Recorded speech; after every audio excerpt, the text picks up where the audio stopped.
Hello everyone, आज के blog में मैं आपको दिखाऊंगी कि मैं किस तरह से कस्बा जाऊंगी। और अभी मैं रेडी हो गई हूँ। और अभी 5 बजे हमारी ट्रेन है यहाँ से फॉरबिसगंज से कस्बा के लिए। और हम लोग लोकल ट्रेन में जाने वाले हैं, तो आप समझ ही सकते हो क्या ही हाल होने वाला है हमारा। और गर्मी, वो तो पूछो ही नहीं, कितना ज़्यादा गर्मी है।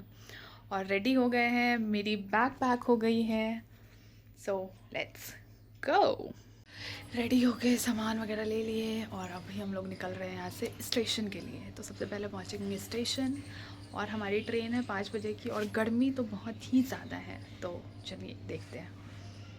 और यहाँ मैं और मम्मी स्टेशन पहुँच गए और स्टेशन पे पहुँच के हमें दिखा कि बहुत ही ज़्यादा भीड़ है। और इससे पता चल गया कि ट्रेन में क्या ही होने वाला हम लोगों के साथ। और यहाँ अभी हम और मम्मी स्टेशन पहुँच गए ना मम्मी, लेकिन गर्मी बहुत ज़्यादा है, बहुत ही ज़्यादा।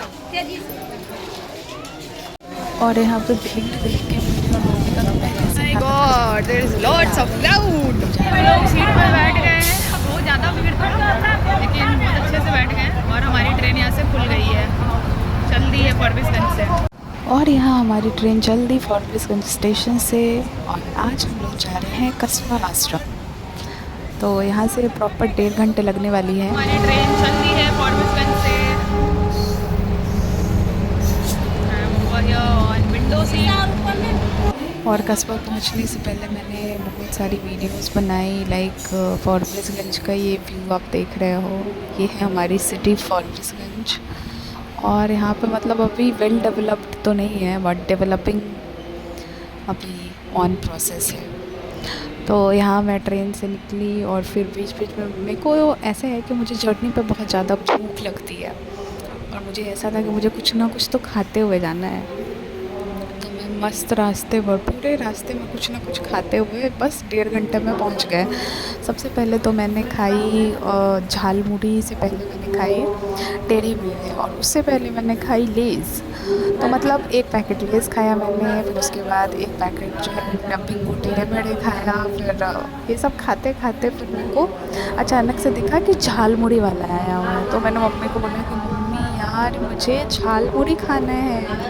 मतलब बचपन की याद है कि मतलब जब मैं ट्रेन से नानी घर जाती थी तो मैं 10 रुपये का जो है हमेशा जो है झाल मुढ़ी खाती थी।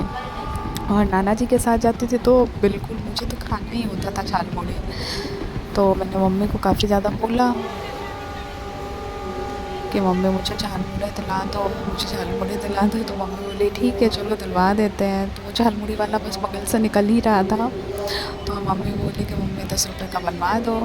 तो मम्मी उनको बोली झाल मुढ़ी के लिए, लेकिन अब पता चला कि 10 रुपये का झाल मुढ़ी मिलता ही नहीं है। तो वो बोलते 20 रुपये से कम का नहीं होगा। फिर मैंने मम्मी की तरफ 90 डिग्री बटन करा, मम्मी बोली ठीक है चलो 20 रुपये का ले लेते हैं, उसमें क्या है। तो फिर हम लोग उसको बोले कि भैया 20 रुपये का झाल मुढ़ी बना दो अच्छा सा। तो फिर वो मेरे लिए अच्छा सा झाल मुढ़ी बनाया। और यहाँ पे मैं बिंगो टेढ़े मेढ़े पहले तब तक खा रही थी, तब जब तक वो बना रहे थे। तो पहले तो बिंगो टेढ़े मेढ़े खाए, उससे पहले मैंने लेज़ खाई, फिर मम्मी कुछ नाश्ता बना के लेके गई थी, वो भी खाया मैंने।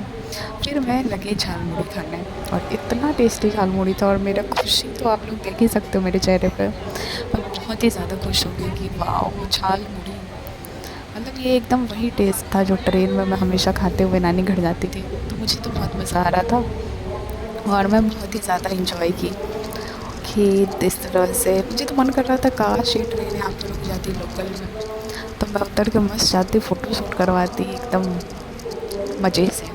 और यहाँ पे बेसिकली जो पूर्णिया के नियर बाई एरिया जो है, वहाँ पे सबसे ज़्यादा खेती होती है मखाना की। तो यहाँ पे ऐसा था कि मतलब ज़्यादातर लैंड पे जो है मखाना की खेती हो रही थी।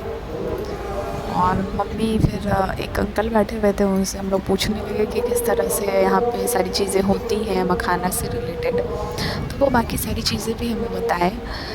फिर ये सारी चीज़ें बात करते करते पता ही नहीं चला कि कैसे हमारा 1.5 घंटा गुजर गया ट्रेन में। और ये लोकल ट्रेन थी लिटरली, जिसमें बहुत ज़्यादा क्राउड होती है और ऊपर से इतना भयानक गर्मी, लेकिन मज़ा बहुत आया। Thank you for